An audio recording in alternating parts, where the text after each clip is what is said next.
آگے آیت نمبر 5 کے اندر اللہ کریم نے بتایا ہے کہ بعض بستیوں میں دوپہر کو سوتے ہوئے عذاب آیا، اور جب عذاب آیا تو پھر ان کے مکینوں نے اقرار کیا کہ ہاں ہم ظالم ہیں، یہ ہمارے ظلم کی وجہ سے آیا۔ قیامت کے دن اعمال کا وزن کیا جانا حق ہے، وزن کیا جائے گا۔ جن کی نیکیوں کا پلڑا بھاری ہوگا وہ فلاح پائیں گے اور کامیاب ہوں گے، اور جن کی نیکیوں کا پلڑا ہلکا ہوگا وہ نقصان اٹھانے والوں میں سے ہوں گے۔ آیت میں زمین میں انسان کے آباد کرنے اور ذرائع معاش مہیا کرنے کی نعمتوں کا ذکر فرمایا، اور فرمایا بہت کم لوگ ہیں جو شکر ادا کرتے ہیں، بڑے کم ہیں جو شکر ادا۔ اللہ فرماتا ہے شکر ادا کرنے والے تھوڑے ہیں، اور ناشکری کرنے والے آٹومیٹک بات ہے، ناشکری کرنے والے۔ اچھا وہ کبھی کبھی میں سوچتا ہوں کہ کدی رجیا بندہ ملے نا، کوئی پیسے ہیں تو پاکستان میں جو لوگ دنیا کے مالداروں میں شامل ہو گئے ہیں نا، پاکستان کے نہیں، ایشیا کے نہیں، دنیا کے مالداروں میں، ان کے کاروبار بھی ابھی جاری ہیں، اور ابھی تو انہوں نے جھاڑو پکڑا ہوا ہے پیسے جمع کرنے کا، سیر ہونے کا کوئی جگہ کوئی مقام۔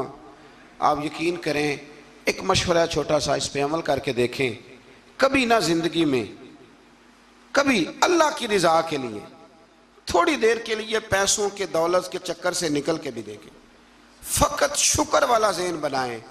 یعنی میری رائے یہ ہے کہ رمضان المبارک الحمدللہ 2 دن رہ گئے ہیں پہلا عشرہ ختم ہونے میں، یہ 2 دن پورے، صرف 2 دن، زیادہ کی طلب نہیں کرنی، بس جتنے پچھلے ملے ان پہ صرف شکر ہی کرنا ہے۔ اور بھائی سنو، فضل کی طلب تو ہر وقت کرنی ہے، لیکن پچھلے کا شکر ادا کریں۔ لَإِن شَكَرْتُمْ لَأَزِيدَنَّكُمْ، شکر کرنے سے نعمتیں محفوظ ہو جاتی ہیں اور اللہ ان میں اضافہ فرما دیتا ہے۔ اللہ سمجھنے کی توفیق عطا فرمائے۔ آیت نمبر 12 سے لے کر 28 تک پھر حضرت آدم علیہ السلام اور جناب حوا کا واقعہ، پھر شیطان کی وہ ساری بات۔ یہ واقعہ قرآن پاک میں کم و بیش 7 جگہ پہ بیان ہوا ہے۔ یہاں بھی بیان کیا گیا کہ اللہ تعالیٰ نے اس کو کہا سجدہ کر، پر اس نے سجدہ نہ کیا، اور نہ کرنے کے بعد پھر اس نے یہ کیا کہ حضرت آدم علیہ السلام کے پاس گیا اور ان سے بھی اجتہادی خطا کرائی۔ میں جو لفظ بول رہا ہوں اس پر غور کریں، اجتہادی خطا، یہ لفظ آپ نے یاد رکھنا ہے۔ یہ حضور نے فرمایا کہ مجتہد جو ہوتا ہے نا، جو بالغ نظر ہوتے ہیں لوگ، جن کی پوری نظر ہوتی ہے معاملات پہ، وہ اگر کبھی بھول جاتے ہیں تو اس کا مطلب ہے کہ وہ چیزوں کو سمجھنے میں کسی جگہ ان سے اگر بھول ہو گئی تو اللہ اسے ان کی سزا نہیں دیتا، بلکہ وہ ایک اجتہادی خطا ہے، خلاف اولا ہے۔ یہ کام حضرت آدم علیہ السلام سے بھی ہو گیا۔ وہ شیطان نے پھر جا کے ان سے کہا، جب وہ جنت میں چلے گئے تو ان سے جا کے کہنے لگا کہ آپ اگر جس درخت کا پھل کھانے سے اللہ نے روکا ہے اگر آپ کھا لیں گے نا تو آپ بے حیات ملے گی، کبھی مریں گے نہیں۔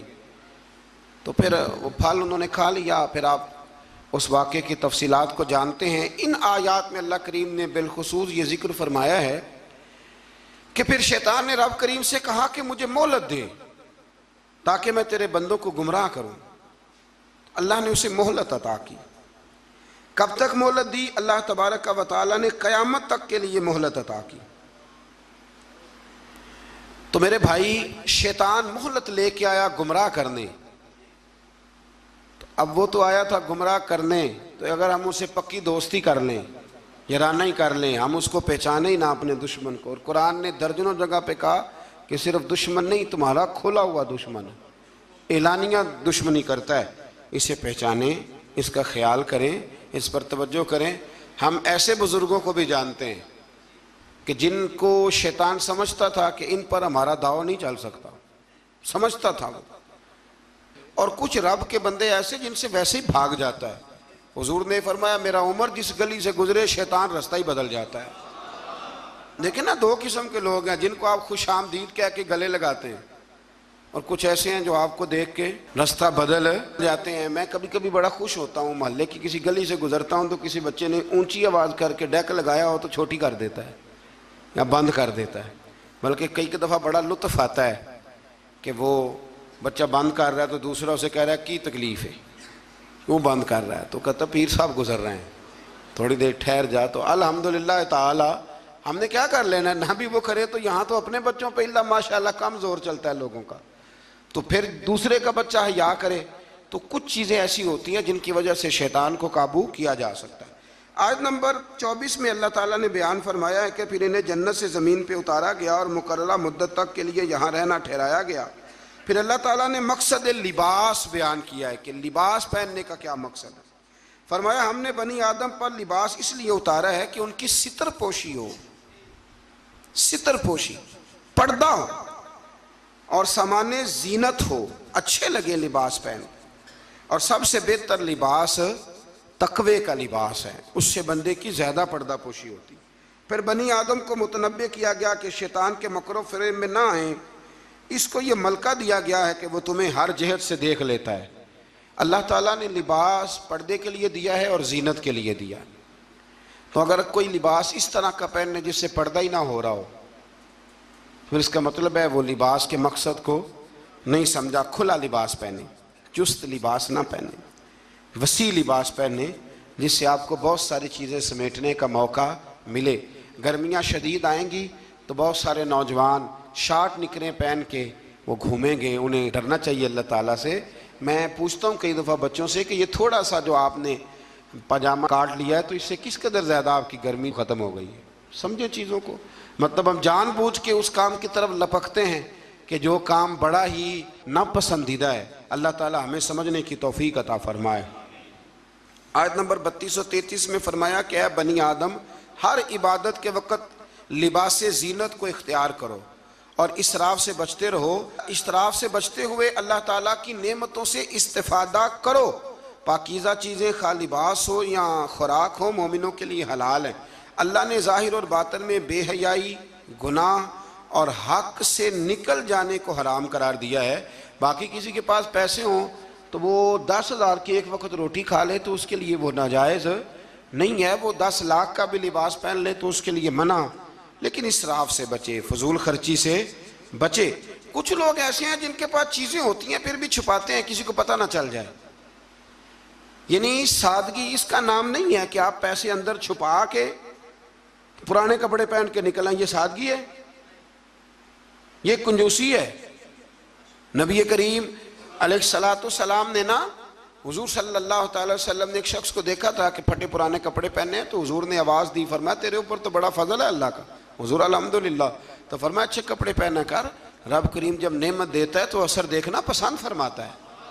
اچھا ہمارے ہاں لوگ سادگی کس کا نام رکھتے ہیں، یعنی کروڑوں روپیہ بینک میں پڑا ہے تو سادگی یہ کپڑے نہیں خریدنے، یہ سادگی نہیں صاحب، یہ کنجوسی ہے۔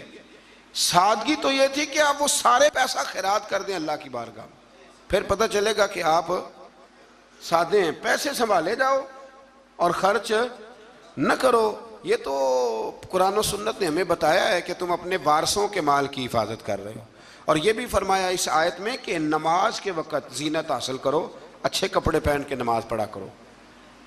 میں ایک مسئلہ کئی دفعہ بیان کیا، پھر عرض کرتا ہوں، میں دوستوں کو کہا کرتا ہوں کہ مسجد کی ٹوپی پہن کے یہاں تو ولیمے پہ بھی جا کے دکھاؤ نا، تو وہاں تم جاتے نہیں تو نماز پڑھنے کیسے آ جاتے ہو؟ تو یہ ٹروزر شرٹ پہن کے یہاں تو تم شادی کے ساتھ بھی جا کے دکھاؤ، تمہارا پتہ چلے۔ تو اگر تم شادی کی تقریب میں ٹروزر شرٹ کے ساتھ ان کپڑوں کے ساتھ نہیں جاتے تو پھر تم نماز پڑھنے کیسے آ جاتے؟ لوگوں کی محفل میں جانا پسند نہیں کرتے تو اللہ کی بارگاہ میں کیسے پسند کر لیا؟ ایک نعت خان صاحب کو ایک دن میں نے دیکھا، بڑا شاندار ویسٹ کوٹ پگڑی اور بڑا خوبصورت لباس محفل میں پھر کچھ دنوں کے بعد ایک شادی میں ملاقات ہو گئی تو ان کا حال ہی بڑا برا تھا۔ اینک بھی کچھ لوگ مطلب لگا لیتے ہیں، مجھے نہیں سمجھ آتی کالی اینک کا کیا ترجمہ ہے، وہ لگا لیتے ہیں، کالی اینک لگائی ہوئی ہے اور جناب بال بڑے شاندار۔ تو مجھے مل گئی تو میں نے السلام علیکم کے ساتھ ہی کہا، میں نے کہا عاشق رسول صاحب کیا حال چال ہے؟ ماشاءاللہ۔ بڑا گھور کے دیکھنے لگے، کہنے لگے پیر صاحب، میں نے کہا خدا کے بندے مجھے بھی دیکھ اور اپنے آپ کو بھی دیکھ، میں الحمدللہ تمہیں جس طرح محفل میں ملوں گا شادی کی تقریب میں بھی اسی طرح ہی ملوں گا۔ یہ کیا بات ہوئی کہ آپ تھوڑا سا رویہ آپ کا بدل جائے جب تھوڑا ادھر ادھر دائیں بائیں جانا ہو؟ یہ کوئی مطلب نہیں ہے۔ اچھا لباس پہن کے آپ نماز پڑھیں گے۔ آیت میں رسول کرام جتنے بھی اللہ کے رسول آئے ان کی اطاعت کرنے والے کو تقوی اور عمل صالح کرنے والے کو جنت کی بشارت، جبکہ کفر تکذیب کرنے والے کو جہنم کی وعید سنائی گئی۔ آیت نے فرمایا کہ اللہ تعالیٰ کی آیات کو جھٹلانے والے اور تکبر کرنے والوں کے لیے آسمان کے دروازے نہیں کھولے جائیں گے۔ اللہ اکبر۔ اور نہ ہی وہ جنت میں داخل کیے جائیں گے۔ آیت نمبر 44 میں فرمایا اللہ تعالیٰ نے اہل جنت کے دلوں سے کینہ نکال دیا ہے۔ وہ ہدایت پانے والے اللہ کا شکر ادا کرتے ہیں کیونکہ اسی کے فضل سے ہدایت ملتی ہے۔ جنتیوں کے دلوں میں کینہ، تو نیچے دیکھ کے خیال کر لیں، اگر تو کسی کا کینہ نہیں تو انشاءاللہ جنتی ہے، اور اگر کوئی رولا ہے تو پھر بھی میں فتویٰ نہیں دیتا، صرف یہ مشورہ دیتا ہوں کہ رولا دور کر لو، وہ جو اندر معاملہ ہے اس معاملے کو ختم کر لو۔ اللہ سمجھنے کی توفیق عطا فرمائے۔